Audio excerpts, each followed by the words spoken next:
Good morning. I'm Dr. P. Katulong. I'm not a stranger in Cebu. I graduated in Cebu Doctors College of Medicine 1982.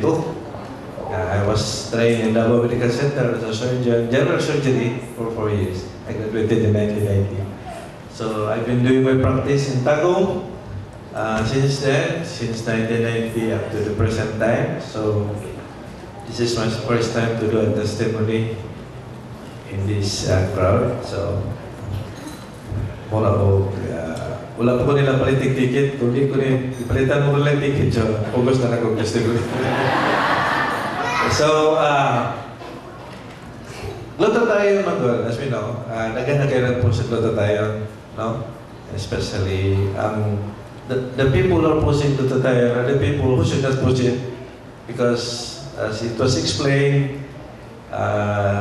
they did not understand it fully. Even myself, as a medical student before, I never questioned what is glutathione. During our days, when we were still young, we were just playing basketballs, drinking beer or whatever. We never care about these things because 30 years ago, wala man eh. Wala pa yung problema siguro kayo mga tao sa una. Pagkaroon na kayong problema ba? So, my sister introduced to me about this Max DXL. So, yun siya na, you use it kaya I am a diabetic for almost 20 years na. So, makita ninyo na I have difficulty in walking. I have all the complications. I have a little bit of a kidney problem. Kuha na to sugar, but protein na, nagagawas na sa kidney. My heart, nag-chest pain ako. Ang mata na ko, na-laser na ko 5 times sa Davao sa mga plastic pot. Kaya nag-bleed na ko sa ilalog. So, mga effects sa diabetic patient for that years na aligid sa kuha. So, nagpasalamat nga ko kay my patient nga ba na ako na pwede putol sa tiil. 3 or 4 years na sila na diabetic, putol lang ng tiil. Ako nam pa lang. So, siguro nakaingon ko na na-factor po na wala sa Max DXL. Wala mo ko kailangan ng Max DXL, pero prayer nga nito kikik tapang yun. Yes! Yes! Mga na siguro po na protected ko na. So, my sister introduced to me Max DXL, and siya na, so lang good, ito nga, isod mag-unig, yung po si Max DXL, kanimang glutathione at diabetes, sa mga professional, especially doctors, lisod kayo kay na-post na sa mga video, parlor, Vicky Bello, whatever.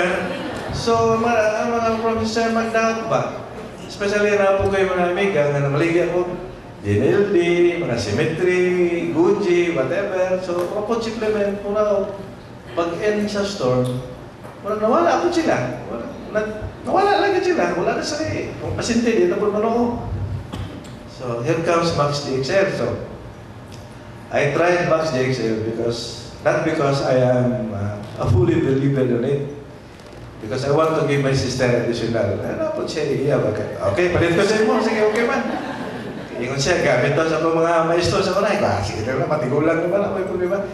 So, inom ko. And this is what I experienced after mga 2 weeks.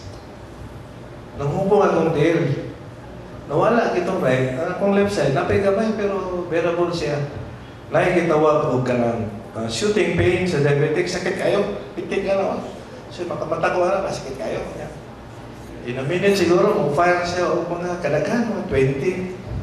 So, makita na ko sa mga pasyente nga mag-hilak pa. Siya ako po na mapukulong.